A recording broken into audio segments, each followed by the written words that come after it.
கிறிஸ்துவுக்குள் பிரியமான சகோதர சகோதரிகளே, ஆண்டவராக இயேசு கிறிஸ்துவின் நாமத்தில் உங்களை வாழ்த்தி ஆசீர்வதிக்கிறோம். இயேசு கிறிஸ்துவின் நாமத்தில் நீங்கள் பாதுகாப்பாக இருக்கிறதுனால தேவனை நான் துதிக்கிறேன். இந்த பைபிள் ஸ்டடியில் பிரியமானவர்களை நாம் ஒருமித்து தேவனுடைய வசனத்தை, சில வசனங்களை தியானிக்கலாம். சபையில் இருக்கிறது போல நம்ம க்ளீனாக பார்க்க முடியாது.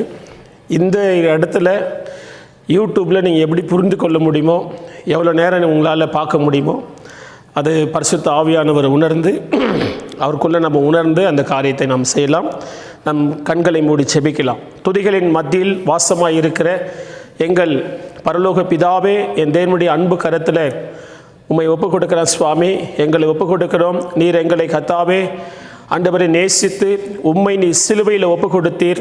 இந்த பூமிக்கு வருவதற்கு ஒப்புக் கொடுத்தீர் ஆண்டவரே. அதை நினைத்து நாங்கள் இந்த பூமியில் கர்த்தாவே நாங்கள் ரட்சித்த ஆண்டவரை அந்த தேவனுக்கு பிரியமாக ஜீவிப்பதற்கு, சத்தியத்தில் வளருவதற்கு, ஆண்டவரை சரிப்படுத்தி கொள்வதற்கு, தேவனுடைய பாதையை பின்பற்றுவதற்கு உண்டான ஆண்டவரை ஆலோசனைகளை இந்த வசனத்தின் மூலியமாக இந்த வேத பாடத்தில் ஆண்டவரை நீங்கள் தர முடியாது செபிக்கிறோம். இதுக்கு தடையாக இருக்கிற சத்துரு வல்லமை, பிசாசுடைய கிரிகள், அந்தகார கிரிகள், வானசேன பொல்லாத ஆவி, பிறப்பற்ற லோகாதிபதி அந்தகார வல்லமைகளை நசனாகி இயேசு கிறிஸ்துவின் நாமத்தில் செயலற்று போக ஜெபிக்கிறேன். பரிசுத்த ஆவியானவர் ஆண்டவரே நீங்கள் துவக்கமும் முடிவும் பொறுப்பிடும். இயேசுவின் நாமத்தில் பிதாவே, ஆமேன். பிரியமானவர்களே, இப்போது பாஸ்டர்மா ஒரு ஜெபம் செய்து பாடல்களை பாடுவார்கள். பிற்பாடு நம் தேவ செய்திக்கு கடந்து போகலாம். இந்த வேத பாடத்துக்காக நன்றி செலுத்துகிறோம். இந்த நாளில் வேத பாடம் இருக்கிறபடியால் நம் கண்களை மூடி இந்த வேத பாடத்துக்காக ஜெபித்து ஒரு பாடலை பாடலாம். அல்லேலூயா, மை துதிக்கிறோம், மை சோதரிக்கிறோம், மகிமைப்படுத்துகிறோம். ஆண்டவரே, எங்கள் பரிசுத்தமுள்ள நல்ல பிதாவே, அருமையான இந்த வேத பாடத்தை கூட கர்த்தாவே நீர் ஆசீர்வதியும். ஆண்டவரே, இந்த நாளில் கூட ஆண்டவரே உம்முடைய சத்திய வார்த்தைகளை கேட்க ஆண்டவரே தகுதிப்படுத்த முடியாது ஜெபிக்கிறோம். ஆண்டவரே அப்பா, உம்முடைய வார்த்தைகள் ஆண்டவரே சோதரிக்கிறோம். ஆண்டவரே உம்முடைய சமூகத்தில் ஆண்டவரே ஒவ்வொரு நாளும் நாங்கள் கேட்க கர்த்தர் கிருபை தரும்படியாக ஜெபிக்கிறோம். ஆண்டவரே, வேத வாக்கியங்களை ஆராய்ந்து பார்க்கிறதுனாலே தெசலோனிக்கே பட்டணத்தில் இருக்கிறவர்களை பார்க்கலாம் அதிக ஆண்டவரே குணசாலிகளாக இருந்தார்கள் என்ற வார்த்தையின்படியே கர்த்தாவே இந்த நாளிலே வேத பாடத்தை ஆசீர்வதித்து தாரு சாமி. ஆண்டவரே, உம்முடைய வார்த்தைகள் ஆண்டவரே இருபுறமும் கருக்குள்ள பட்டயமாக இருக்குது சாமி. ஆண்டவர் தாமே ஆண்டவர் இந்த நாளிலே உம்முடைய வார்த்தையை கொண்டு எங்களோடு இடைப்பட்டு நீர் பேசும்படியாக ஜெபிக்கிறோம். ஆண்டவரே, உம்முடைய கரத்திலே ஒப்பு கொடுக்கிறோம், ஆசீர்வதியும். இயேசுவின் நாமத்தில் ஜெபிக்கிறோம் நல்ல பிதாவே, ஆமேன். ஒரு பாடலை பாடி கர்த்தரை மகிமைப்படுத்தலாம். நன்றியால் பாடிடுவோம், நன்றியால் பாடிடுவோம், நல்லவரேசு நல்கிய எல்லா நன்மைகளை நினைத்து. ஆமே, நல்லவரேசு நல்கிய எல்லா நன்மைகளை நினைத்து. செங்கடல் தனை நடுவாய் பிரித்த எங்கள் தேவனின் கரமே, செங்கடல் தனை நடுவாய் பிரித்த எங்கள் தேவனின் கரமே.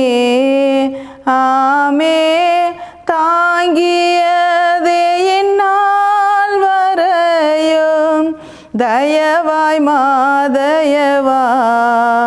ஆமே, தயவா மாதயவா, தாங்கியதே என்னால் வரையும் தயவா மாதயவா. ஆமே, தயவாய் மாதயவா. நன்றியா பாடிடுவோம், நன்றியால் பாடிடுவோம், நல்லவரேசு நல்கிய எல்லா நன்மைகளை நினைத்து. ஆமே, நல்லவரேசு நல்கிய எல்லா நன்மைகளை நினைத்து உயிர்ப்பித்தே உயர்த்தினார் உன்னதர் வரை உடன் சுதந்தரா இருக்க. உயிர்ப்பித்தே உயர்த்தினார் உன்னதர் வரை உடன் சுதந்தரா இருக்க. ஆமென். கிருபையின் மகா தியானம் அது வரும் காலங்களில் விளங்க. ஆமென். காலங்களில் விளங்க. கிருபையின் மகா தியானம் அது வரும் காலங்களில் விளங்க. ஆமென். காலங்களில் விளங்க. நன்றியால் பாடிடுவோம், நன்றியால் பாடிடுவோம். நல்லவரேசு நல்கிய எல்லா நன்மைகளை நினைத்து. ஆமென். நல்லவரேசு நல்கிய எல்லா நன்மைகளை நினைத்து. அழைக்கப்பட்டோரே நீருன்னத அழைப்பினை அறிந்து வந்திடுவீர். அழைக்கப்பட்டோரே நீருன்னத அழைப்பினை அறிந்து வந்திடுவீர். ஆமென். அளவில்லா திரு ஆக்கும் இதனை அவனியோர் களிப்பி. ஆமென். அவனியோர் களிப்பி.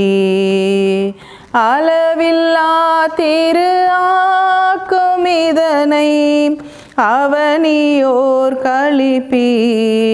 ஆமென். அவனியோர் களிப்பி.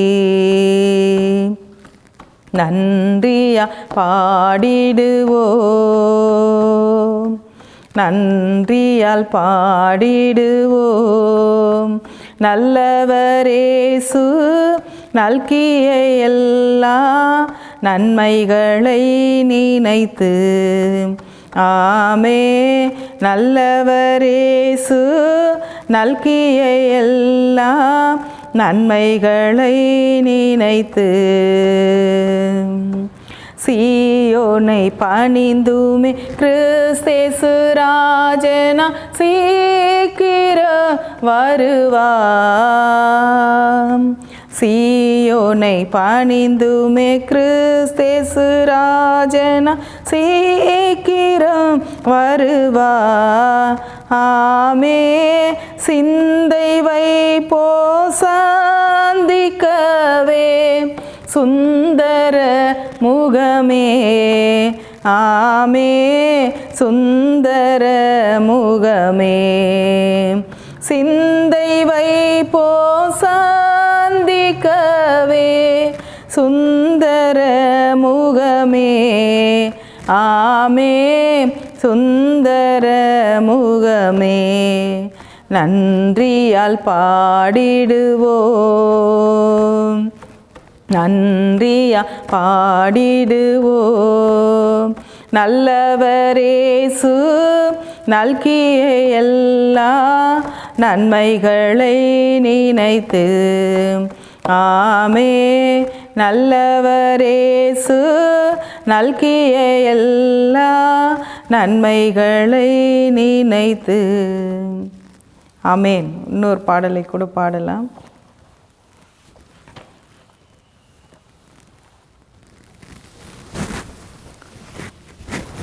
உம்மை உயர்த்தி உயர்த்தி உள்ள மகிழுதையா. உம்மை நோக்கி பார்த்து இதயம் துள்ளுதையா. உம்மை உயர்த்தி உயர்த்தி உள்ள மகிழுதையா. உம்மை நோக்கி நோக்கி பார்த்து இதயம் துள்ளுதையா. கரம் பிடித்து நடத்துகிறே காலமெல்லாம் சுமக்கேன்றே. கரம் பிடித்து நடத்துகிறே காலமெல்லாம் சுமக்கேன்றே. நன்றி நன்றி நன்றி நன்றி. உம்மை உயர்த்தி உயர்த்தி உள்ள மகிழுதையா. உம்மை நோக்கி பார்த்து இதயம் துள்ளுதையா. கண்ணீரெல்லாம் துடைக்கின்றே காயமெல்லாம் ஆற்றுகிறே. கண்ணீரெல்லாம் துடைக்கின்றே காயமெல்லாம் ஆற்றுகிறே. நன்றி நன்றி நன்றி நன்றி. உம்மை உயர்த்தி உயர்த்தி உள்ள மகிழுதையா. உம்மை நோக்கி பார்த்து இதயம் துள்ளுதையா. நல்லவரே வல்லவரே காண்பரே காப்பவரே. நல்லவரே வல்லவரே காண்பவரே காப்பவரே. நன்றி நன்றி நன்றி நன்றி. உம்மை உயர்த்தி உயர்த்தி உன்னை அகிழுதையா. உம்மை நோக்கி பார்த்து இதயம் துள்ளுதையா. உம்மை உயர்த்தி உயர்த்தி உள்ள மகிழுதையா. உம்மை நோக்கி பார்த்து இதயம் துள்ளுதையா. ஆமென். பாடல்களை கேட்டீங்க. கர்த்தர் உங்களை ஆசீர்வதிப்பாராக. நாம் தேவனுடைய வசனத்துக்கு கடந்து போகலாம். நாகும் புஸ்தகத்தில், அதாவது இந்த நாள் ஒரு வசனத்தை வாசித்து உங்கள் மத்தியில் நான் பேசுகிறேன். நாகும் முதல் அதிகாரம் 3ஆம் வசனம்.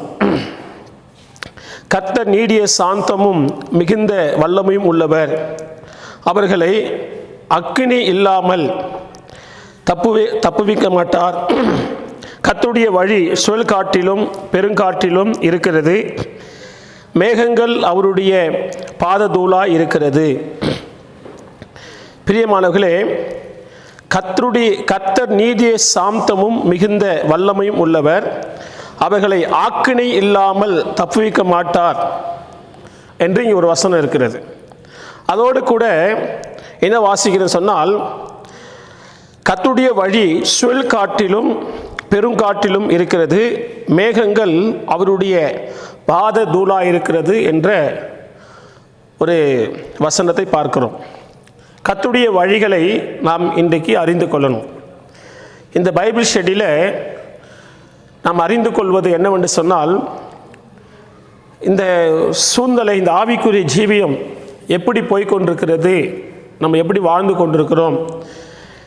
ரட்சிக்கப்பட்ட தேவனுடைய பிள்ளைகள் ஆண்டவருக்குள்ளே வளருவதற்கு, தியானிப்பதற்கு நமக்கு ரொம்ப முக்கியமானது சத்தியம். சத்தியத்தையும் அறிவீர்கள், சத்தியம் உங்களை விடுதலையாக்கும். இன்றைக்கு பொதுவான சில வார்த்தைகள் பைபிளில் இருக்கிறது. நம்மை தேற்றக்கூடிய, நம்மை சமாதானப்படுத்தக்கூடிய, நமக்கு ஆசீர்வாதத்தை கொடுக்கக்கூடிய, சிலது விடுதலையை கொண்டு வரக்கூடிய, நாம் படிக்கும் பொழுதே சந்தோஷம் அடைகிற அளவுக்கு சில வார்த்தைகள் பைபிளில் இருக்கிறது. ஆனால் பிரியமானவர்களே, அதெல்லாம் பொதுவாக தேவ பிள்ளைகளுக்கு எல்லாருக்கும் தெரியும்.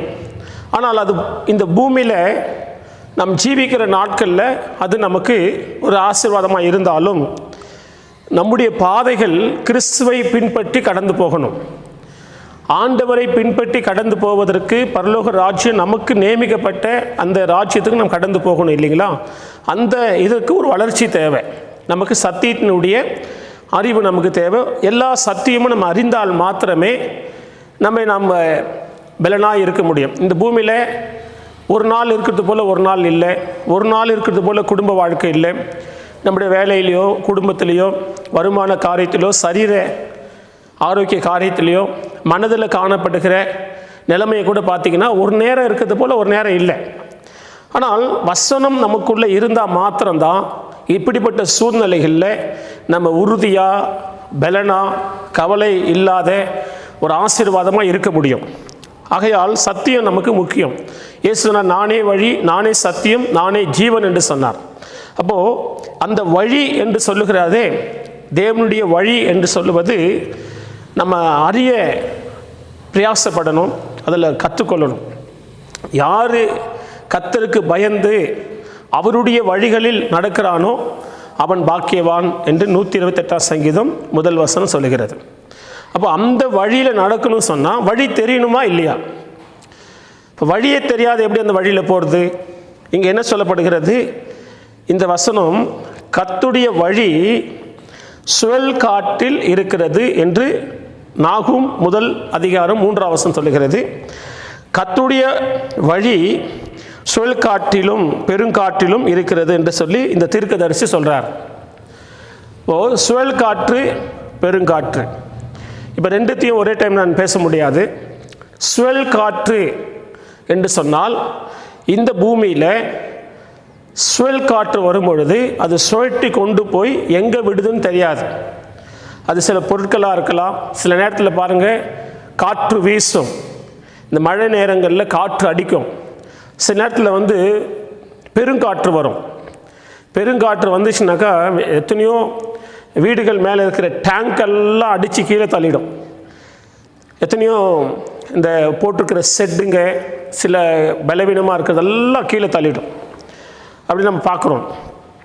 கீழே கூட சில இதெல்லாம் நாசமாக்கிடும். எத்தனையோ மரங்கள் சாஞ்சிடும், எத்தனையோ வீடுகள் இடிஞ்சு போயிடுது, எத்தனையோ சம்பவங்கள் நான் பார்க்குறோம். ஆனால் சுழல் காற்று அப்படி கிடையாது.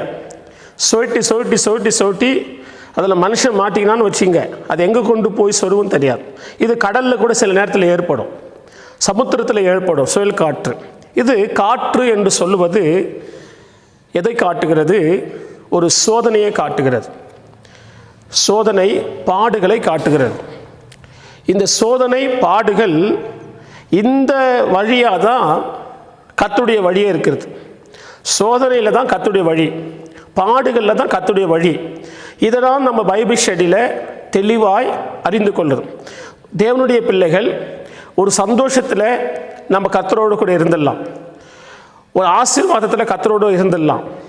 இன்றைக்கி நிறைய பேர் ஆடி பாடி தேவனை ஆராதிக்கிறாங்க இல்லைங்களா? சந்தோஷமாக லட்சக்கணக்கான ஜனங்கள் கர்த்தரை ஆராதிக்கிறது, விதவிதமான லைட்டுங்களை போட்டுக்கின்னு விதவிதமாக டான்ஸ் பண்ணி நல்ல உற்சாகமான ஆராதனை நாம் பார்க்குறோம். அது ஒரு பக்கம் கர்த்தரை மகிமைப்படுத்துகிறதா அவங்களுக்கு ஒரு சந்தோஷமாக இருந்தாலும், நாங்களும் கர்த்தருடைய பிள்ளைகள் என்று சொன்னாலும், பிரியமானவர்களே, இன்னொரு பகுதி கர்த்தருடைய வழி சுழல் காற்றில் இருக்கிறது.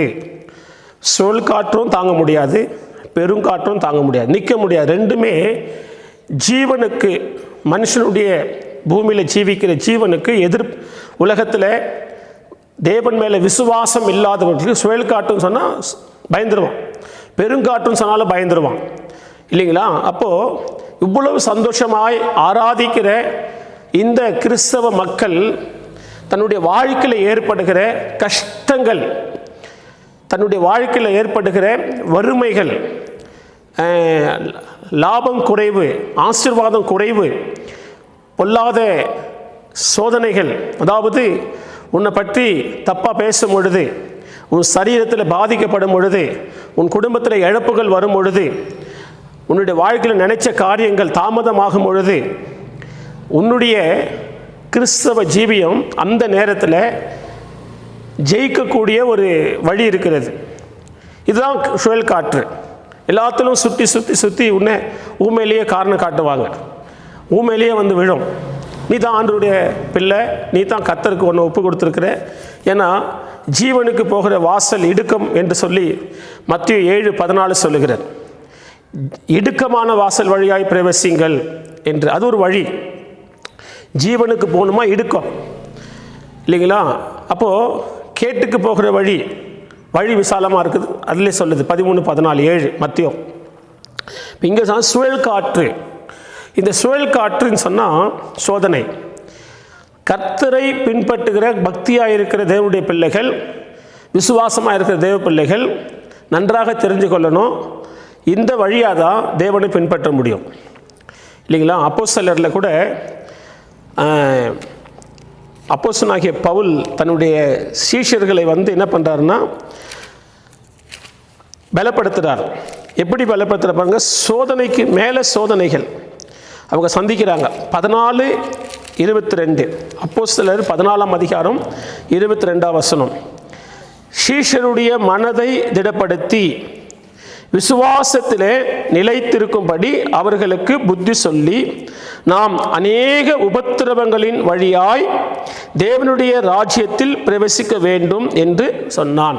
இங்கே ஒரு வழி, தேவனுடைய ராஜ்யத்தின் வழி உபத்திரவத்தின் வழி. அதுதான் அந்த மறைமுகமாக அங்கே சொல்கிறாரு, சுழல் காற்று, பெருங்காற்றுன்னு சொல்கிறார். இதெல்லாம் ஊழியக்காரர்கள் மூலியமாக தான் வெளிப்படுத்தி பாருங்கள். அங்கே தீர்க்கதரிசி மூலியமாக கர்த்தர் சொல்கிறார். நாகூம் தீர்க்கதரிசி மூலிமா கர்த்தருடைய வழி சுழல் காற்றிலும் பெருங்காற்றிலும் இருக்குது என்று வாசிக்கிறோம். அதே போல் இங்கே அப்போஸ்தலனாகிய பவுல் சீஷருடைய மனது அங்கே ஏற்பட்ட சோதனையில், விசுவாசிகளுக்கு வந்த சோதனையில், பிரச்சனையில், தேவனுடைய பிள்ளைகளாக இருக்கிற சீஷர்களுக்கு ஏற்பட்ட கலவர குழப்பத்தில் அவர் சொல்கிறாரு, மனதை திடப்படுத்தினாராம். பாதிக்கப்பட்டு இவர் அடித்தவங்க, அடி வாங்கினவர் இவர். ஆனால் இவர் அடி வாங்கி இவ்வளோ உபத்திரப்பட்டு செத்தவனை போல விழுந்து எழுந்து வந்து சொல்கிறாரு, இவரை தேற்ற யாரும் இல்லை, இவருக்கு ஆறுதல் சொல்ல யாரும் இல்லை.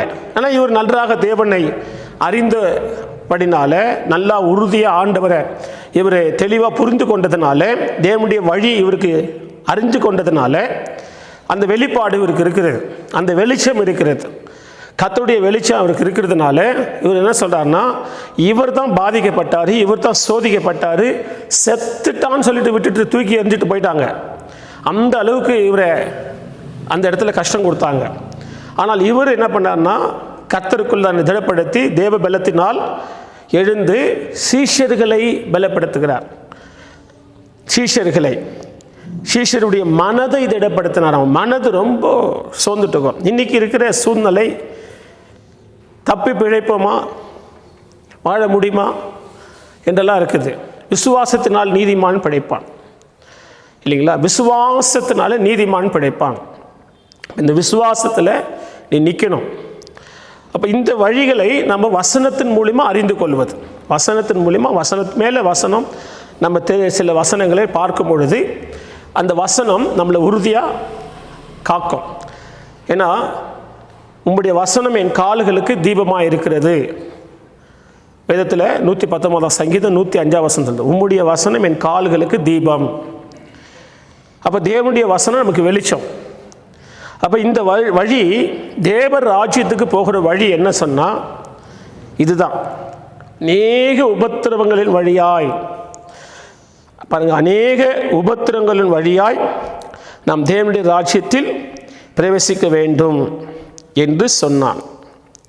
அப்போ அந்த உபத்திர வழி தான் நமக்கு இன்றைக்கி ஒரு உபத்திரம் இருக்குது இல்லைங்களா? இது ஒன்று போனால் ஒன்று பர்மனெண்ட்டாக அப்படியே இருக்குது. நீ படப்போகிற பாடுகளை குறித்து எவ்வளவும் பயப்படாதே என்று வெளிப்படுத்தல சொல்லப்படுகிறது. பாடுகளில் உனக்கு அருள் செய்யப்பட்டுகிறது. பாடுகளில் நீ நிற்கணும், பாடுகளை சகிக்கணும் சொல்லி உனக்கு ஒரு அருள், உனக்கு ஒரு ஆசீர்வாதம் கொடுக்கப்பட்டிருக்குதுன்னு வாசிக்கிறோம். பிரியமானவர்களே, அப்போது இந்த இடத்துல நம்ம என்ன வாசிக்கிறோம் சொன்னால், கர்த்தருடைய வழி சுழல் காற்று. சுழல் காற்றுனா சுற்றி எங்கே போய் விட்டுடும் தெரியாது, அவ்வளோ பெரிய ஆபத்து. வழி தெரியாது, என்ன நடக்கும்னு தெரியாது, என்ன முடியும், அதோடைய முடிவு எப்படி இருக்கும்னு தெரியாது. உலகத்தில் அந்த கணிப்பு அப்படி இருக்கும். ஆனால் இந்த சுழல் காற்றில் சீஷர்கள் சிக்கினார்கள். ஏன்னா உங்களுக்கு வசனத்தை காமிச்சிட்டு அப்புறமா விளக்கம் கொடுத்தா ரொம்ப நல்லாயிருக்கும்.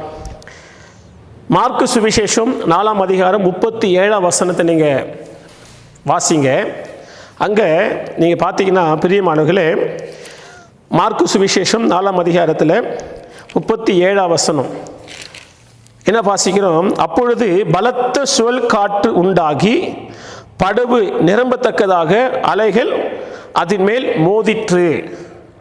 அந்த படகுல இயேசு கிறிஸ்துவும் இருக்கிறார், தலையானு வச்சு பின்னாடி இலைப்பாரி கொண்டிருக்கிறார். அதே படகுல தான் சீஷர்களும் இருக்கிறாங்க. அங்கே கடலில் சுழல் காற்று சுற்றி எங்கே போய் சொருவிடும் தெரியாது இந்த படகை. அந்த மாதிரி ஒரு பயம் இவங்களுக்கு. அலைகள் படகை நிரப்பத்தக்கதாக ஒரு சூழ்நிலை ஏற்பட்டுச்சு. சுழல் காற்றுனா பயப்படுறாங்க, ஒன்றும் செய்ய முடியாது, ரொம்ப பயந்துட்டாங்க. இவங்க அநேக ஆண்டுகளாக அதே தொழில், கடலில் நிறைய அனுபவம் இருக்குது, புதுசு கிடையாது. நமக்கு ஒரு காரியம் இப்போ புதுசாக ஒரு இடத்துல பிரயாணம் பண்ணுறோன்னு சொன்னால் அது நமக்கு ஒன்றுமே தெரியாததுனால நமக்கு பயம் இருக்கும். ஆனால் இவங்களுக்கு அது பழக்கம் ஆனது தானே. எப்பவுமே அவங்க அதில் போயிருக்கிறாங்க, மீன் பிடிச்சிருக்கிறாங்க, கடலில் நிறைய அனுபவம் இருக்குது. சுழல் காற்று, பெருங்காற்று, பெரிய பெரிய காற்று இல்லையா, எல்லா காற்றும் சந்திச்சிருக்கிறாங்க. ஆனால் இது ஒரு வித்தியாசமான காற்று. இயேசு இருக்கிறாரு, இவங்க இயேசுவோடு கூட இருக்கிறாங்க, பரலோகத்துக்காக தன்னை அர்ப்பணித்திருக்கிறாங்க, தன் வாழ்க்கையே ஆண்டவருக்கு அர்ப்பணிச்சிட்டாங்க. இப்போது ஆண்டவருக்காக வாழ்ந்து கொண்டிருக்கிறாங்க. இவங்க மனதில் ஒரு வைராக்கியம் இருக்குது, தீர்மானத்தோடு ஜீவிக்கிறாங்க. இந்த சீஷர்கள் பிரயாணம் பண்ணும் பொழுது சுழல் காற்று வந்தது. மிக பயப்படக்கூடிய அளவுக்கு அது சுழல் காற்று மரணத்தை கொண்டு வந்துடும். பிழைப்பமான்னு தெரியாது. ஆனால் பிரியமானவர்களே, இந்த பைபிள் ஸ்டடி ஜபிக்கும் பொழுது இப்போ ஏன்னா நம்ம வேறு வெளிப்படுத்தல் விசேஷத்தை நம்ம தியானித்து கொண்டு வருகிறோம். இப்போ ஆன்லைனில் அதை நம்ம கண்டினியூ பண்ண முடியாதுன்னு சொன்னனால ஒவ்வொரு வசனங்களை நம்ம சும்மா கொஞ்சம் தியானித்து இப்போதைக்கு கொஞ்சம் பலப்படணும்னு சொல்லிட்டு நான் ஜெபம் பண்ணும்போது கர்த்தர் இந்த ஞாபகத்தை கொடுத்தார். சரி, இதை நம்ம தியானிக்கலாமே என்று சொல்லி தான் இந்த சூழலுக்கு, இன்றைக்கி இருக்கிற ஆபத்தான சூழலில் நிறைய ஊழியக்காரர்கள் மரித்து கொண்டிருக்கிறாங்க, நிறைய விசுவாசிகளும் நிறைய பேர் கர்த்தருக்குள்ளே நித்திர அடைந்து போய் கொண்டிருக்கிறாங்க, நிறைய பேருக்கு பயம் வந்துட்டுருக்குது. பொதுவான மக்களும் இன்றைக்கி மரணத்தை சந்தித்து கொண்டிருக்கிறாங்க. சுருட்டி நல்லா இருக்கிறாங்க, திடீர்னு செய்தி வருது இவங்களுக்கு இப்படி ஆயிடுச்சு, அவங்களுக்கு அப்படி ஆயிடுச்சுன்னு சொல்லிட்டு. இப்படிப்பட்ட சூழலில் நம்ம எங்கே இருக்கிறோம் என்று சொன்னால், ஆபத்தான காலத்தில், ஆபத்து நிறைந்த ஒரு சூழலில் எல்லாரும் ஜீவித்து கொண்டிருக்கிறோம். அப்போ எல்லாருக்கும் அந்த பயம் இருக்குது. இந்த சீஷர்கள் பயந்தார்கள். பாருங்கள் 38 வசனம், கப்பலின் பின்னணியத்தில் அவர் தலையானை வைத்து நித்திரையா இருந்தார். அவர்கள் அவரை நோக்கி எழுப்பி, போதகரே, நாங்கள் மடிந்து போகிறது உமக்கு கவலை இல்லையா என்றார்கள். மடிந்து போகணும்னா செத்து போகிறது. நாங்கள் செத்து போகிறோமே, உங்களுக்கு அதை குறித்து கவலை இல்லையான்னு சொல்லி இயேசுவை எழுப்பி கேட்குறாங்க.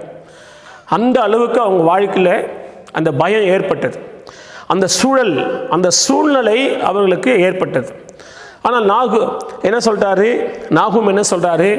கர்த்தருடைய வழி சுழல் காற்றில் இருக்கிறது. இப்போ எங்கே இருக்கிறாங்க இவங்க? இயேசுவும் அங்கே தான் இருக்கிறாரு, சீஷர்களும் அங்கே தான் இருக்கிறாரு. இங்கே ஒரு சுழல் காற்று வந்திருக்குது. இங்கே என்ன வழி? யோசித்து பாருங்கள். இதுக்கு என்ன வழி? எப்படி இதிலேருந்து தப்பிக்கிறது? உலகத்தின் பார்வையில், பொதுவான மக்களுக்கு பார்வையில் பார்த்தீங்கன்னாக்கா அவ்வளோதான், வெளியே வர முடியாது. சுழல் காட்டில் சிக்கி கொண்டால் வெளியே வர முடியாது. அது எங்கன்னா தண்ணி அப்படியே சுற்றி பார்த்தீங்கன்னா, கடலில் சுழல் காற்று வந்துச்சுன்னா அந்த கடல் தண்ணி அப்படியே சுற்றி சென்டரில் ஒரு பள்ளம் மாதிரி ஏற்பட்டுடும், அப்படியே உள்ளே இழுத்துன்னு போயிடும் இல்லைங்களா? வெளியிலன்னு சொன்னால் சுழல் காற்று அப்படியே சுற்றி எங்கன்னா தூக்கி அடிக்கும். ஆனால் இப்படிப்பட்ட ஒரு கடலில் இவங்க மாட்டிக்கொண்டு பிழைக்க நாங்கள் மடிந்து போகிறோமே சொல்லிட்டாங்க, முடிவாக சொல்லிட்டாங்க. நாங்கள் மடிந்து போகிறது உங்களுக்கு கவலை இல்லையா? இந்த சுழல் காட்டில் என்ன வழி கற்றுக்க போகிறோம், என்ன நம்ம புரிந்து கொள்ளுக போகிறோம்? ஏற்கனவே இன்றைக்கி நம்ம எதிர்பார்த்து வந்தது வேறு. இப்போ இஸ்ரவேல் மக்கள் நமக்கு முன்மாதிரி, அவங்கள வச்சு தான் நிறைய நமக்கு கற்றுக் கொடுக்குறார். அவங்களுக்கு வனாந்திரத்தில் விசுவாசத்தை கற்றுக் கொடுத்தார், நமக்கு அவர்களை வச்சு விசுவாசத்தை கற்றுக் கொடுக்குறார். அந்த சரித்திரங்கள், அவங்க வாழ்க்கை, அவங்க முறுமுறுத்தது, அவங்க நன்றி இல்லாத போனது, தேவனை மறந்து போனது, விக்கிரக ஆராதனைக்குள்ளே போனது, இச்சையான பாவங்களுக்குள்ளே கடந்து போனது, ஆகாரத்தை இச்சித்தது, தேவனுக்கு பிரியமில்லாத வாழ்ந்த காரியங்கள், தேவன் அந்த சமயத்தில் என்ன செய்தார், இதெல்லாம் எச்சரிப்பாக அவங்க வாழ்க்கை நமக்கு ஒரு பாடமாகவும் எச்சரிப்பாகவும் நமக்கு இருக்கிறது. அதனால்தான் பிரியமானவர்களே, நம்ம ரொம்ப ஜாக்கிரதையாய் இந்த நாட்களில் மடிந்து போகிறது உமக்கு கவலை இல்லையான்னு கேட்டாங்க. ஆண்டவர் எழுப்பிட்டாங்க. அவர் அதே இடத்துல தான், படகுல தான் இருக்கிறார். ஆனால் இளைப்பாடி கொண்டு நல்ல நித்திரையாக இருந்தார். 39ஆம் வசனம் பிரியமானவர்களே, அவர் எழுந்து காற்றை அதட்டி கடலை பார்த்து இறையாதே, அமைதலா இரு என்றார். அப்பொழுது காற்று நின்று போய் மிகுந்த அமைதல் உண்டாயிற்று என்று வாசிக்கிறோம். சோதனை தானே, சுழல் காற்று, பெருங்காற்று எல்லாம் சோதனை தான். அப்போது இவர்கள் இந்த சத்தியத்தில் நம்ம என்ன கற்றுக்கிறோம் சொன்னால், சோதனையில் சீஷர்கள் என்ன செய்தார்கள்? இயேசுவை கூப்பிட்டார்கள். இன்றைக்கு கூட ஜெபம் பண்ணும்போது நிறைய பேர் ஜெபம் பண்ணுவோம், ஆண்டவரே நாங்கள் சாகிறோமே, உங்களுக்கு இரக்கம் இல்லையா?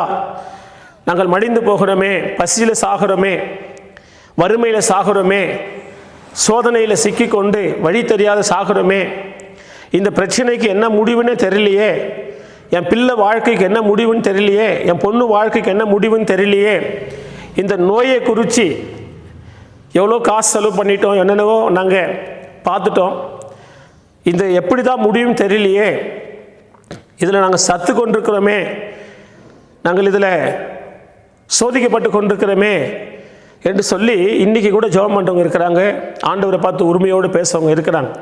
அதே போல் தான் இந்த சீஷர்கள் கேட்டாங்க, ஆண்டவரே நாங்கள் மடிந்து போகிறோமே, உங்களுக்கு அதை குறித்து கவலை இல்லையா என்று சொல்லி கேட்டாங்க. அப்போது பிரியமானவர்களே, இயேசு எழுந்து அதட்டினார், நின்று போச்சு. இதில் நம்ம என்ன கற்றுக்கிறோம்? நம்முடைய வாழ்க்கையில் தேவைகள் நாம் கேட்கும் பொழுது ஆண்டவர்கிட்ட போய் கேட்குறோம், சந்தோஷமாக ஆண்டவர்கிட்ட போய் சொல்கிறோம், இந்த நன்மையான காரியத்தை நீங்கள் செய்து கொடுங்கப்பான்னு சொல்லி. அதே சமயத்தில் இந்த ஆபத்தான சூழ்நிலைகள் வரும்பொழுது, சோதனைகள் வரும்போது நம்மளால் ஒன்றும் செய்ய முடியாது, இனி நாம் பிழைக்க மாட்டோம் என்றதான சூழல் நமக்கு வரும்பொழுது நம்ம எதையும் முடிவு பண்ணிடக்கூடாது, ஆண்டவர்கிட்ட போய் முழங்கால் போடணும். சீஷர்கள் இயேசு கூப்பிட்டாங்க, ஒரு முடிவு வந்தது. அந்த ஆபத்திலிருந்து, பிரச்சனையிலேருந்து விடுதலை ஆக்கிட்டான் ஆண்டவர். உடனே அதை அமைத்து போட்டுட்டார். அப்போ நீங்கள் பிரியமானவர்களே, இந்த சத்தியம் இன்றைக்கி இந்த பைபிள் ஸ்டடியில் நம்ம தெரிஞ்சுக்கொள்ளக்கூடியது என்னன்னு சொன்னால், கர்த்தருடைய வழி சுழல் காற்றில் இருக்கிறது.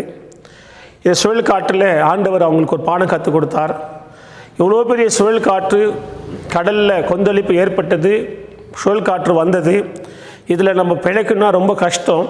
ஆனால் இதற்கு மத்தியில் ஜெபம் பண்ணதுனால எல்லாமே சரி பண்ணிட்டாரே என்பதை சீஷர்கள் கற்றுக்கொண்டார்கள். கர்த்தருடைய வழி அது கற்றுக்கொண்டார்கள். இன்றைக்கி நானும் நீங்களும் கற்றுக்கிறது அதுதான். அப்போஸ்தலனாகிய பவுல் அதான் சொன்னார், நாம் அநேக உபத்திரங்கள் வழியாக தேவனுடைய ராஜ்யத்துக்கு கடந்து போகணும். சீஷருடைய மனதை திடப்படுத்தினாராம். உங்கள் மனதை கூட திடப்படுத்துகிற வசனம் இது. உங்கள் வாழ்க்கையில் எவ்வளோ பெரிய சுழல் காற்று வீசிக்கொண்டிருந்தாலும் நீங்கள் என்ன செய்யணும்னு சொன்னால், சோர்ந்து போகாதீங்க. சீஷர்கள் தங்களால் முடிந்த எல்லா பிரயாசம் செய்தாங்க.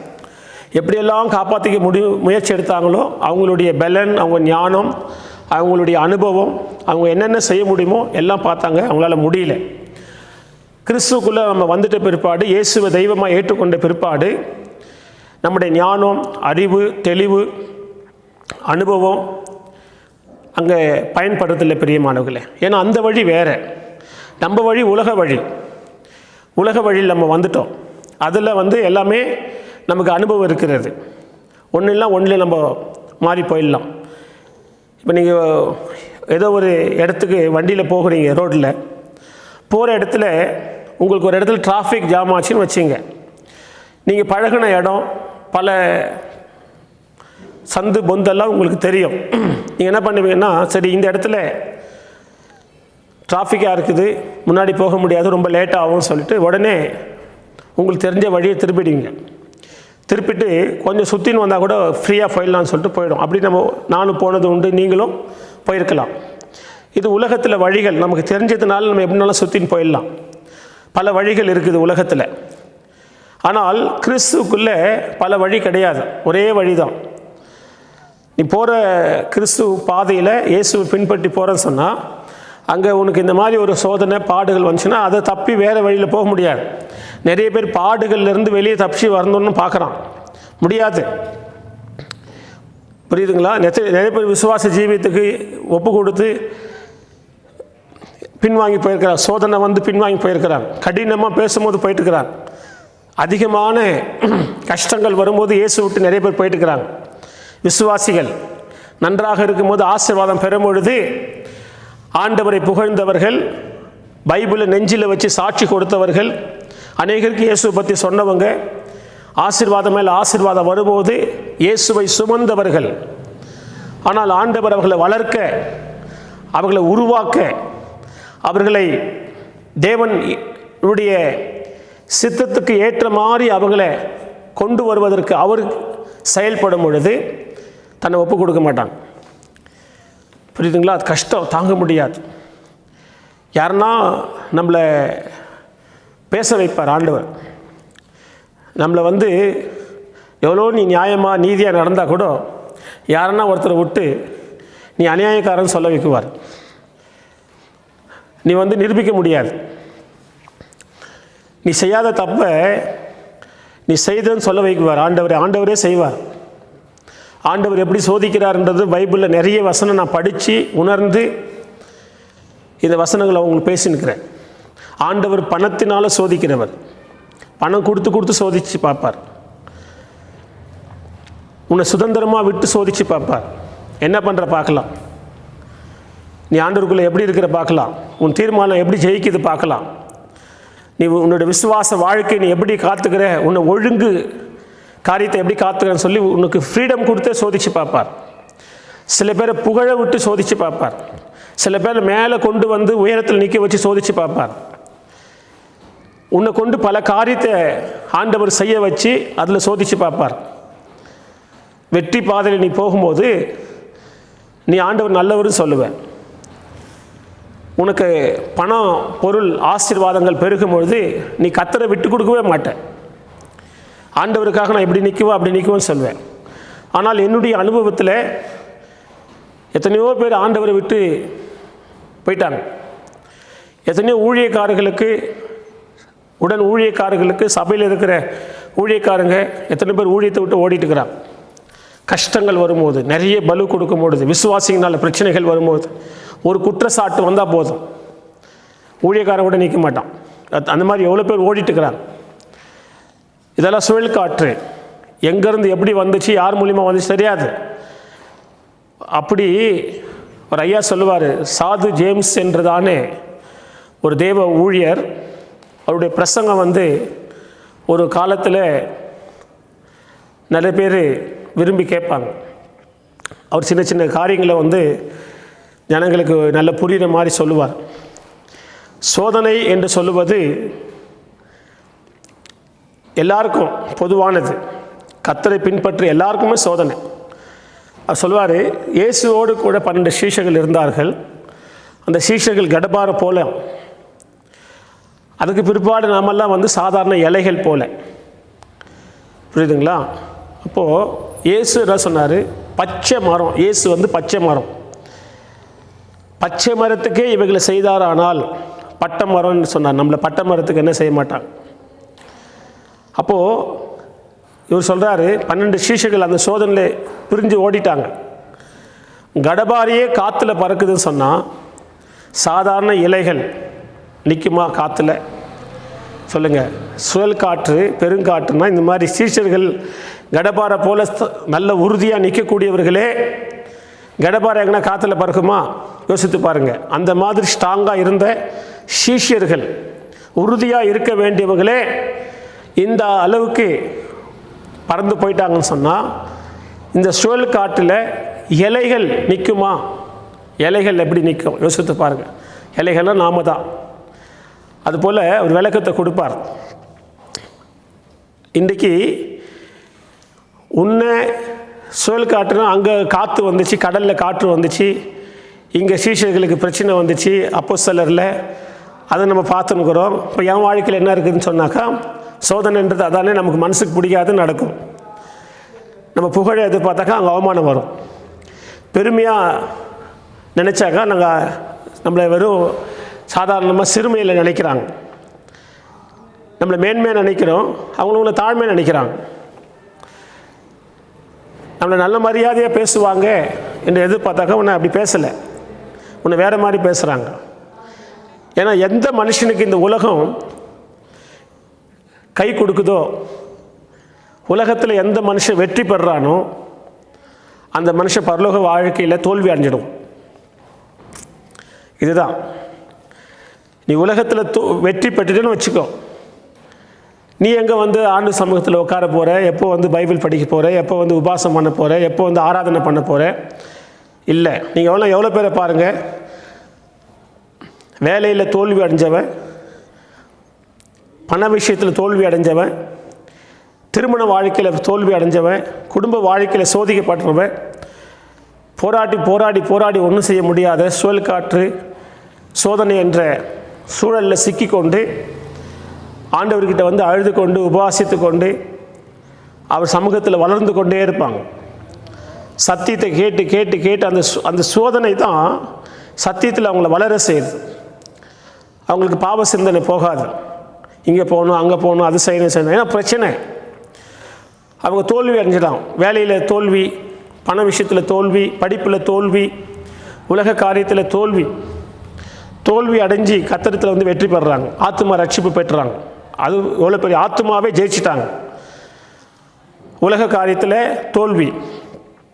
ஒரு சொந்தமாக ஒரு வீடு இருக்காது, இருக்கிற வீட்டுக்கே ஒரு வாடகை கொடுக்க முடியாது, கஷ்டமாக குடும்பத்தை நடத்துறதுக்கு கஷ்டமாக இருக்கும், பிள்ளைகளை படிக்க வைக்க கஷ்டமாக இருக்கும். பக்தியாக இருக்கிற வாழ்க்கையில் நம்ம ஒரு இடம் வாங்கலாம், ஒரு வீடு கட்டலாம்னு சொன்னால் அதுக்கு ரொம்ப போராடணும். சாதாரணமான போராட்டம் இருக்காது. ஒரு கிறிஸ்தவ இன்னைக்கு ஒரு வீடு வாங்கி கட்டிக்கிறான்னு சொன்னால் அதுக்கு பின்னாடி எவ்வளோ கண்ணீர் இருக்குது, எவ்வளோ உபவாச ஜபம் இருக்குது, எத்தனையோ அவமானம் இருக்குது, ஒரு பிரச்சனை இருக்குது. அதெல்லாம் அவங்க சகிச்சு தாங்கி வைத்த கட்டி வாயை கட்டின்னு சொல்லுவாங்களே உலகத்தில். அதுபோல் வீடு தான் நம்ம அழகாக பார்க்க முடியும். எல்லோரும் பார்த்து எவ்வளோ நல்லா அழகாக வீடு இருக்குது, இவங்களுக்கு என்ன கம்மின்னு சொல்லுவாங்க. அந்த வீடு கட்டுனதுக்கு பின்னாடி இருக்கிற கதைகள் தெரியாது. எவ்வளோ கஷ்டப்பட்டிருப்போம், எவ்வளோ அவமானப்பட்டிருப்போம், எவ்வளோ சோதிக்கப்பட்டிருப்பாங்க. சாதாரணமாக ஒன்றை வாங்க முடியாது. ஒரு குழந்தை பிறப்பா அழுது புலம்பி தேவ சமூகத்தில் காத்திருந்து, அந்த குழந்தை வயிற்றில் கர்ப்பஸ்திரீ, ஒரு ஸ்திரீ வயிற்றில் கர்ப்பம் அடைந்து அது காக்கப்பட்டு குழந்தை கர்ப்பத்தில் வளர்ந்து அது பிரசவம் ஆகிற வரைக்கும் அவங்களுக்கு இருக்கிற பாடுகள் இருக்குது. சாதாரணமாக உலகத்தில் இருக்கிறவங்களுக்கு விட பல மடங்கு இருக்கும். அப்புறம் குழந்தை பிற்பாடு படுற கஷ்டங்கள், அதை வளர்க்கக்கூடிய கஷ்டங்கள், இதெல்லாம் கிறிஸ்துவ ஜீவியத்தில் ஆண்டவர் மேலே பக்தியாக இருக்கிற அன்றியும் தேவ பக்தியாக இருக்கிற யாவரும் சோதிக்கப்படுவான்னு சொல்ல இல்லையா? யாரெல்லாம் தேவ பக்தியாக சோதிக்கப்படுவோம். ஏன் சோதனை? உன்னை அட வச்சு பார்க்குறதுக்கு ஆண்டவர் பிரியப்படுறாரு. அதை தான் நான் சொல்ல வரேன். ஏன் எல்லாரும் இப்படி பேசுகிறாங்க? ஏன் என்னுடைய வாழ்க்கையில் எல்லாமே குறுக்க நிற்குது? மற்றவங்களுக்கெல்லாம் சாதாரணமாக எல்லாமே முடிஞ்சிடுது, சுலபமாக முடியுது. என்னுடைய வாழ்க்கையில் ஏன்னு சொன்னால், நீ எப்போ தேவ சித்தத்துக்கு ஒப்பு கொடுத்து தேவனுடைய வழியில் நிற்கிறியா அவங்களுக்கு தான் இது. எல்லா கிறிஸ்தவனுக்கும் சோதனை இல்லை. ஏன்னா அவன் வழியில் போகிறான், ஆண்டவரை கேட்கறதில்ல. இது செய்யட்டுமா, இதை நான் செய்யட்டுமா, இது பண்ணட்டுமா, இது கொடுக்கட்டுமா, இது பண்ணட்டுமா, எதுவுமே கேட்கறதில்ல. இவங்களாம் முடிவு எடுத்து இவங்க ஆண்டவரை சொல்லிட்டு, ஆண்டவரை இதை போகிறேன், இதை பண்ணுறேன், இதை செய்கிறேன்னு சொல்லிட்டு ஜாம் பண்ணிட்டு போயினே இருப்பாங்க. அப்படிப்பட்டவங்களுக்கு உபத்திரம் இல்லை, பிரச்சனை இல்லை. தேவனுக்கு காத்திருந்து இந்த மாதிரி ஜெபிக்கிற பிள்ளைகளுக்கு தான் இந்த சோதனைகள். அதனால இங்கே வாசிக்கிறோம், சொல் காட்டு சிக்கினார்கள் சீஷர்கள். கற்றுக் கொடுக்குறார். யார் பேசினாலும் சோத்திரம் சொல்லுங்கள். மனசில் கஷ்டம் வந்தால் சோத்திரம் சொல்லுங்கள். குடும்பத்தில் தீர்க்க முடியாத பிரச்சனைகளாக சொல் காட்டுறதெல்லாம். எப்போ வேலை கிடைக்கும், எப்படி நான் இந்த பிரச்சனையிலேருந்து வெளியே வருவேன், முடிவு தெரியாது. அதுதான் சொல் காட்டில் இருக்கிற முடிவு தெரியாது. ஆனால் அதுதான் கர்த்தருடைய வழி. ஆண்டவர் ஒரே ஒரு வார்த்தை சொல்லுவார், எல்லா முடிவுக்கு வந்துடும். நீ ஆச்சரியப்படுவேன். இங்கே சீஷர்கள் ஆச்சரியப்பட்டார்களாம், பயந்துட்டாங்க. சீஷர்கள் ஆண்டவர் செய்த முதல் பயந்தது வேற. முதல் பயந்தது ஆபத்து மரணத்தை கண்டு பயந்தார்கள். இரண்டாவது அவங்க பயந்தது இங்கே என்ன வாசிக்கிறோம் சொன்னால் 41ஆம் வசனம், அவர்கள் மிகவும் பயந்து, இவர் யாரோ, காற்றும் கடலும் இவருக்கு கீழ்ப்படுகிறதே என்று ஒருவரோடு ஒருவர் சொல்லி கொண்டார்கள். பார்த்தீங்களா? முதல் பயந்தது ஆபத்தை கண்டு பயந்தாங்க. ஆண்டவரை நோக்கி ஜெபிச்சாங்க. ஆண்டவர் உடனே அதை பிரச்சனையை மாற்றிட்டார். அதுக்கு பிற்பாடு பயந்த விஷயம் என்னன்னு சொன்னால், ஆண்டவருக்கு பயப்பட ஆரம்பிச்சிட்டாங்க. ஓ, இவர் எப்படிப்பட்ட தேவன், இந்த இவ்வளோ பெரிய பிரச்சனை எப்படி முடிவோம் என்று நம்ம இருந்தோம். இப்போ தான் இப்படிப்பட்ட ஒரு முடிவில் கொண்டு வந்துட்டார். 77ஆம் சங்கீதத்தில் பிரியமானவர்களே, ஏன்னா வசனம் போனால் விளக்கம் கிடைக்காது உங்களுக்கு. நிறைய வசனம் பார்க்கலாம் பாருங்கள். 13ஆம் வசனத்தை ஒரு வசனத்தை உங்களுக்கு நான் வாசிக்கிறேன். அங்கே என்ன சொல்லுதுன்னா, தேவனே உமது வழி பரிசுத்த ஸ்தலத்தில் உள்ளது, உம்முடைய தேவனை போல பெரிய தேவன் யார்? பார்த்தீங்களா? அவங்க சீஷர்கள் பயந்தாங்க. இவர் யாரோ, காற்றும் கடலும் எல்லாமே இவருக்கு கீழ்ப்படித்தன்னு சொல்லி. அவர் சாதாரணமானது அல்ல. சொல்றாரு, தேவனே உமது வழி பரிசுத்த ஸ்தலத்தில் உள்ளது, உம்முடைய தேவனை போல பெரிய தேவன் யார்? நம்முடைய தேவனை போல பெரிய தேவன் யார் கேட்குறாங்க பாருங்க. ஏன்னா 18ஆம் வசனம் உங்களுக்கு வாசிக்கிற பாருங்க, உம்முடைய குமுற்றின் சத்தம் சொல் காற்றில் முழங்கினது இல்லையா? மின்னல்கள் பூச்சகரத்தை பிரகாசித்தது, பூமி குலுங்கி அதிர்ந்தது என்று வாசிக்கிறோம். உமது வழி கடலிலும் உமது பாதைகள் திரண்ட தண்ணீர்களிலும் இருந்தது, உமது காலடிகள் தெரியப்படாமல் போயிற்று. இதெல்லாம் ஒரு தீர்க்க தரிசனமாக ஒரு வார்த்தைகள் இல்லையா? கடலை அதட்டினார், சமுத்திரத்தை அதட்டினார், அமைதல் உண்டாயிடுச்சு. அதை பற்றி தான் இங்கே தீர்க்க தரிசனமாக எழுதப்பட்டுகிறது. உம்முடைய குமற்றலின் சத்தம் சொல் காற்றில் முழங்கினதே, மின்னல்கள் பூச்சகரத்தை பிரகாசிப்பது, பூமி குலுங்கி அதிர்ந்தது, உமது வழி கடலிலும் என்று வாசிக்கிறோம். அவருக்கு பெரிய பேர்களாக இருக்குது, நிறைய பேர்கள் கொடுக்கப்பட்டிருக்குது. அதில் சமுத்திரத்தையே குலுக்கிற கர்த்தர்ன்னு சொல்கிறாரு. அதுபோல் இங்கே அவருடைய வழி பாருங்கள், கடலில் இருக்குது, சொல் காட்டில் இருக்குது. ஒரே ஒரு வார்த்தையில் அதட்டிட்டார். கர்த்தருடைய பரிசுத்த நாமத்துக்கு ஸ்தோத்திரம். 70 பிரியமானவர்களே 7ஆம் சங்கீதத்தை நம்ம படிச்சுன்னு இருக்கிறோம். இது போல் நம்ம பார்க்குறோம். இந்த பைபிள் ஸ்டடியில் சில வசனங்கள் தியானிக்கிறது தான் இது. வசனங்களை தியானிக்கும் பொழுது உங்களுக்கு ஆத்ம பலப்படும். இதில் நீங்கள் வந்து ஜெபம் தவிர ஒரு ஒன்றும் இல்லை. நீங்கள் கிறிஸ்துவுக்குள்ளே உறுதியாக நிற்கணும். இந்த சுழல் காட்டில் சோதனையின் பாதையில் இப்படியே தான் நம்ம இருக்கணுமா?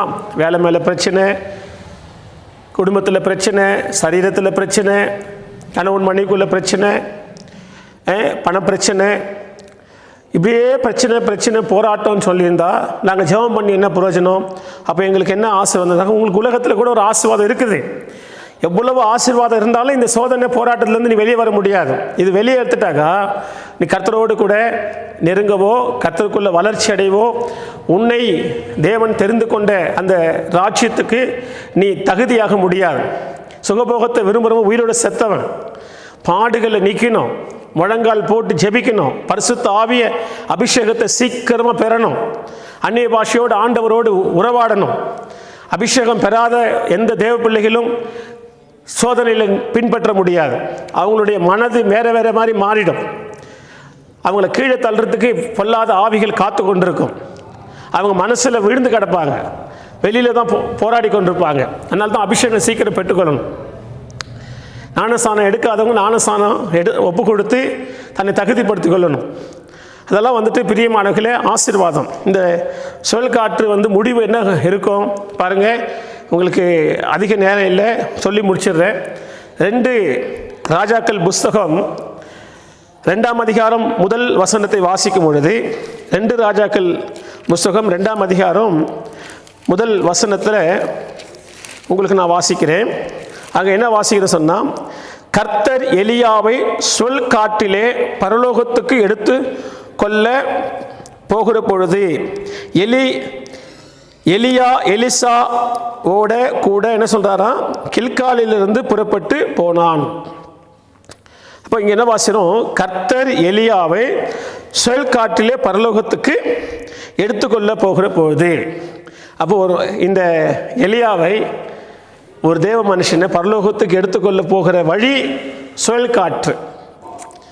பார்த்தீங்களா, முடிவு என்னடா இது? இப்படி தான் சுழல் காட்டில் நாகும் சொன்னது போல் கர்த்தருடைய வழி சுழல் காட்டில் இருக்குது சொல்கிறாரு. இந்த காற்றுனா என்ன? காற்றுனா பாடு, காற்றுனா சோதனை, காற்றுகள்லாம் இதுதான்.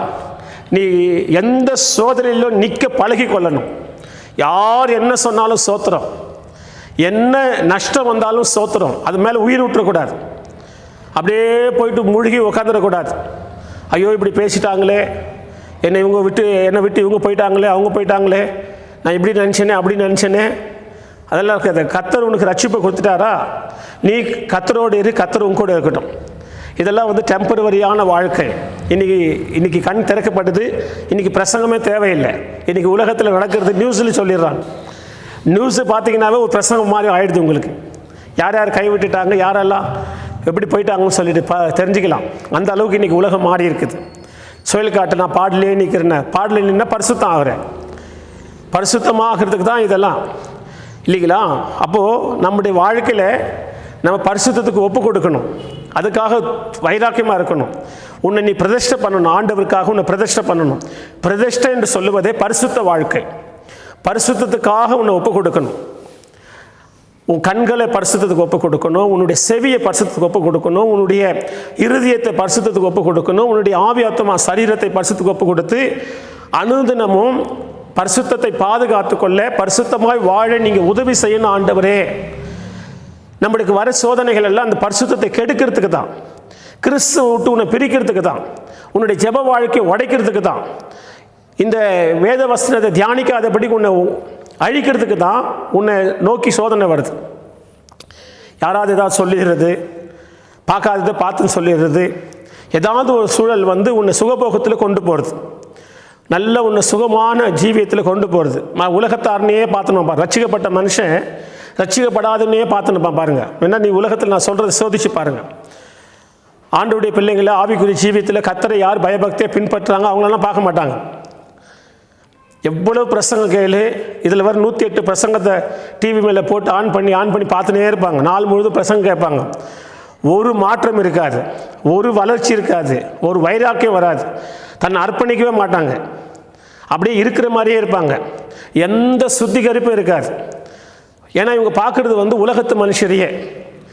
பொழுதுபோக்காக டிவியை பார்த்துனே டிவியில் வர சீரியலில் வர சினிமாவில் வரவங்களெல்லாம் யாரை பார்க்குறீங்க நீங்கள்? தேவனை அறியாதவர்கள், உலகத்தில் வாழ்ந்து கொண்டிருக்கிறவங்க. இவங்களையே பார்த்துன்னு ரட்சிக்கப்பட்டவங்க இவங்களே பார்த்துன்னுப்பாங்க. உலகத்தில் இருக்கிறவங்க பாருங்கள், அக்கம் பக்கத்தில் இருக்கிறவங்க, சுற்றி இருக்கிறவங்க இவங்களையே பார்த்துக்கின்னு ஏங்கி கொண்டிருப்பாங்க. இவங்க வாழ்க்கை எங்கே போகுது பிரியமானவர்களே? அவங்களுடைய வஸ்திரத்தை பார்த்துக்கொண்டு, அவங்களுடைய வண்டியை பார்த்துக்கின்னு, அவங்களுடைய வீட்டை பார்த்துக்கின்னு, அவங்களுடைய வருமானத்தை பார்த்துக்கொண்டு, அவங்க வசதியை பார்த்துக்கொண்டு அவங்க நல்லா இருக்கிறாங்க, அதே பார்த்துன்பான். உன்னுடைய கண்கள் பரலோகத்தில் இருக்கணும். உன் கண்கள் பரம தேவனை நோக்கி பார்க்கணும். அதுதான் ஆண்டவர் இங்கே சொல்கிறார். தேவன் ரட்சிக்கப்பட்ட விசுவாசி பிள்ளைங்களுடைய கண்கள் ரட்சிக்கப்படாத உலகத்து மனுஷன் மேலே இருக்கக்கூடாது. அவங்களோட ஐக்கியமாக இருக்கக்கூடாது. இருளுக்கும் ஒளிக்கும் ஐக்கியம் இல்லை, இல்லைங்களா? இருக்குதா? எங்கன்னா இருக்குதா? இருளும் வெளிச்சமும் ஒன்றா சேரவே முடியாது. அப்போது ஆண்டவர் சொன்ன வசனம் நிறைவேறும். அப்போ நம்ம தேவனுடைய பிள்ளைங்க, ஊழியக்காரன் கூட ஊழியத்தில் இருக்கிறவங்க உலகத்து மனுஷரையே பார்த்துக்கின்னு தான் சோர்ந்து போயிடுவேன். நம்மளை தேவன் சுழல் காற்று மூலிமா அவருடைய வழியை கற்றுக் கொடுக்குறார். எப்படி வேணாலும் திருப்தி, யாரை வேணாலும் பிரிப்பார், யாரை வேணாலும் சேர்ப்பார். கிட்ட இருக்கிறவங்க தூரம் பண்ணுவோம், தூரமாக கிட்ட இருக்கிறதோ அவருடைய சித்தம். அது ஒன்றும் பண்ண முடியாது. நம்ம ஒப்பு கொடுத்துட்டியா, பரிசுத்தத்துக்காக வைராக்கியமாக நெல்.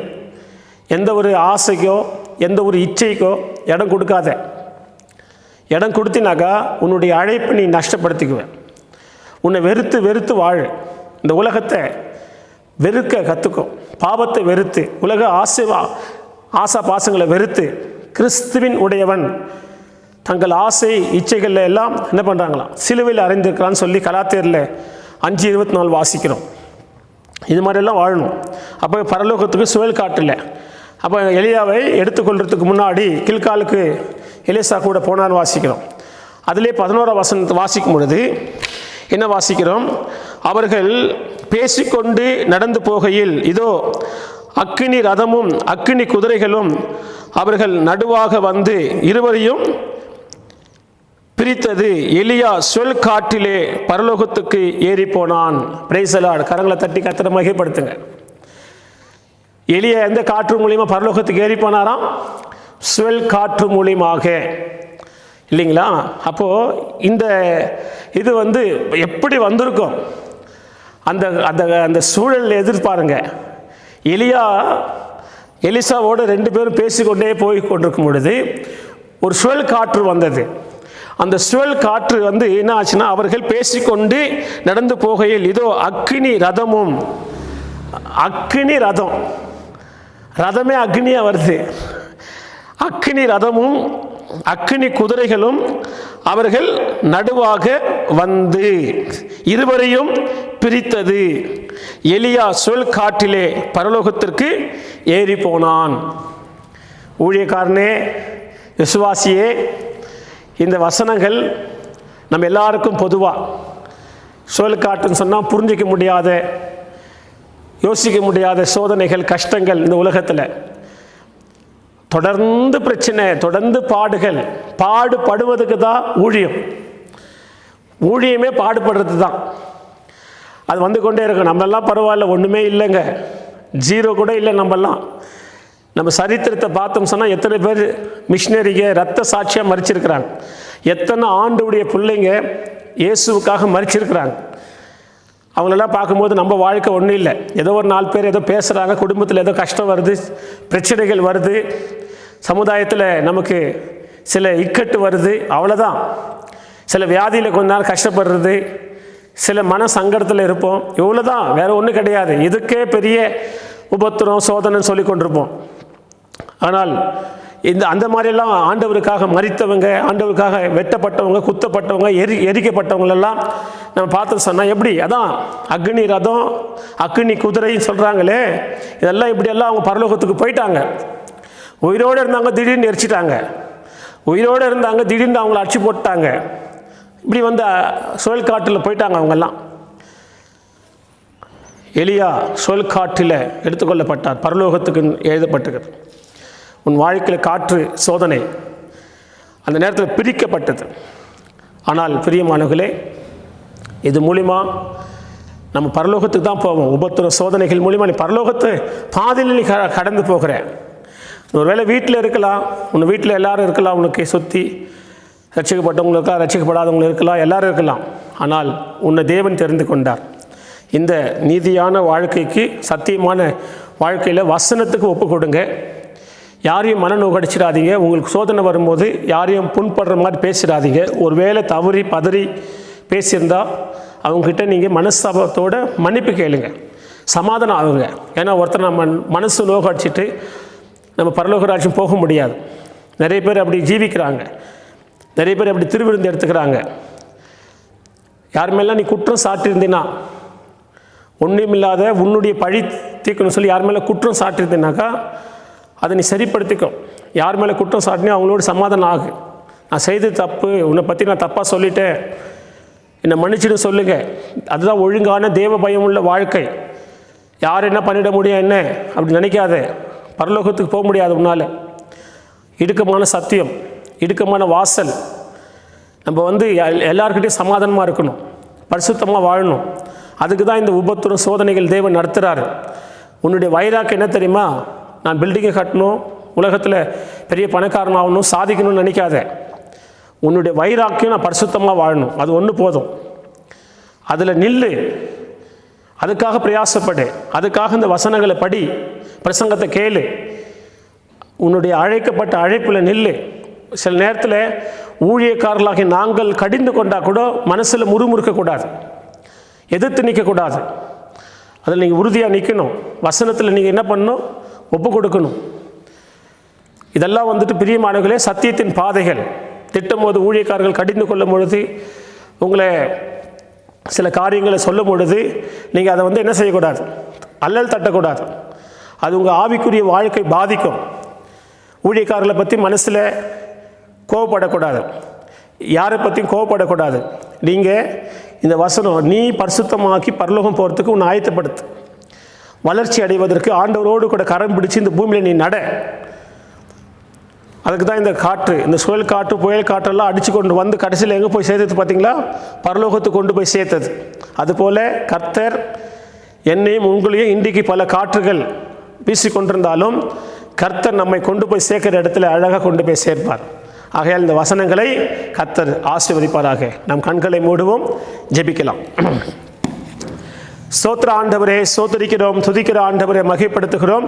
பரிசுத்தமுள்ள நல்ல பிதாவே, இவ்வளோ நேரம் தேவனுடைய வார்த்தைகளை கேட்க என் ஆண்டவர் தம்முடைய பிள்ளைகளுக்கு இந்த பைபிள் ஸ்டடியில் உதவி செய்தீர். இந்த சத்தியத்தை கேட்ட தேவனுடைய பிள்ளைகளை ஆசீர்வதியும், குடும்பங்களை ஆசீர்வதியும். ஆண்டவரே, ஆரம்பத்திலிருந்து முடிவு வரைக்கும் உட்கார்ந்து தேவனுடைய வார்த்தையை கேட்ட நம்முடைய பிள்ளைகள் மீது விசேஷித்த பிரசன்னம், மகிமை, ஆசீர்வாதம் இறங்கட்டும். நெருக்கத்தில், துன்பத்தில், போராட்டத்தில் சோதிக்கப்பட்டு கொண்டிருக்கிற ஒவ்வொரு குடும்பத்திலையும் ஆண்டவர், அந்த சீஷர்கள் எப்படி கடலில் ஆண்டவர் சிக்கிக்கொண்டு, ஆண்டவரே நாங்கள் மடிந்து போகிறோமே உமக்கு கவலை இல்லையான்னு கேட்டார்களே, அப்படிப்பட்ட நேரத்தில் கர்த்தாவே நீர் காற்றையும் கடலையும் அதட்டி அமைதிப்படுத்தின தெய்வம். யாரெல்லாம் எந்தெந்த பிரச்சனையில், சுழல் காற்றில், பெருக்காற்றில் அகப்பட்டு கொண்டிருக்கிறார்களோ அந்த குடும்பத்துக்கெல்லாம் என் ஆண்டவர் ஒரு வார்த்தை சொல்லி அதட்டுவீராக, அமைதிப்படுத்துவீராக, சமாதானப்படுத்துவீராக. தேவைகளை சந்தியம். இந்த பைபிள் ஸ்டடி எல்லாருக்கும் ஆசீர்வாதமாக இருக்கட்டும். சத்தியத்தை அறிவுகள் சத்தியங்களை விடுதலையாக்க சொன்னீரே. ஆமாம் ஆண்டவரே, கர்த்தாவே காரியங்கள் இப்படி இருக்குதான்னு சொல்லி மனவாஞ்சியால் ஆண்டவரே அனுதினமும் வேதத்தை ஆராய்ந்து பார்த்து தெசலோனிக்கரில் உள்ளவர்களை பார்க்கிலும் நற்குணசாலிகளாய் மாறினார்கள் என்று வேதம் சொல்லுகிறது போல நற்குணசாலிகளாய் மாறட்டும் சுவாமி. தெய்வீக குணங்கள் வரட்டும். எந்த பாடுகள், எந்த சோதனையிலும் ஆண்டவர் உறுதியாய் நின்று கர்த்தரை பின்பற்ற அந்த கிருபை பெற்றுக்கொள்ளட்டும். யார் மேலே குற்றம் சாட்டுறது வேண்டாம். யாரையும் ஆண்டவரை சொத்து பழி சுமர்த்து வேண்டாம். பழி வாங்குற எண்ணங்களோ உணர்வுகளோ வேண்டாம் சுவாமி. கிறிஸ்துவின் அன்பு எல்லார் மேலே நிறைந்திருக்கட்டும். அழைக்கப்பட்ட அழைப்பில் நிலைத்து நின்று தேவ பயத்தோடு ஆவி ஆத்மா சரீரம் தன்னை சுத்திகரித்து பரிசுத்த பாதையில் நடக்க கிருபை தரும். சபையும் ஊழியத்தையும் ஆசீர்வதியும். துதிகன மகிமை ஒருவருக்கே செலுத்துகிறோம். இயேசுவின் நாமத்தில் ஜெபிக்கிறோம் எங்கள் ஜீவன் உள்ள நல்ல பிதாவே, ஆமேன். ஸ்தோத்திரம், ஸ்தோத்திரம். என் ஆத்துமாவே கர்த்தரை ஸ்தோத்திரி, முழு உள்ளமே பரிசுத்த நாமத்தை ஸ்தோத்திரி. என் ஆத்துமாவே கர்த்தரை ஸ்தோத்திரி, அவர் செய்த சகல உபகாரம் மறவாதே. ஆமேன். நம்முடைய கர்த்தராகிய இயேசு கிறிஸ்துவின் கிருபையும் பிதாவாகிய தேவனுடைய அன்பும் பரிசுத்த ஆவிடைய அன்யோன்ய ஐக்கியம், சந்தோஷ சமாதானம், சகல ஆசீர்வாதம் இன்றும் என்றும் கர்த்தருடைய வருகை மட்டும் நம் அனைவரோடு கூட இருப்பதாக. ஆமேன். கர்த்தர் உங்களை ஆசீர்வதிப்பாராக. இன்றைக்கி பைபிள் ஸ்டடி நீங்கள் பார்த்தீங்க. நாளைக்கு காலையில் 10 மணிக்கு உபவாச ப்ரேயர் வரும். உட்காந்து ஜெபத்தோடு இருந்து பாருங்கள். கர்த்தர் உங்களை ஆசீர்வதிப்பார்.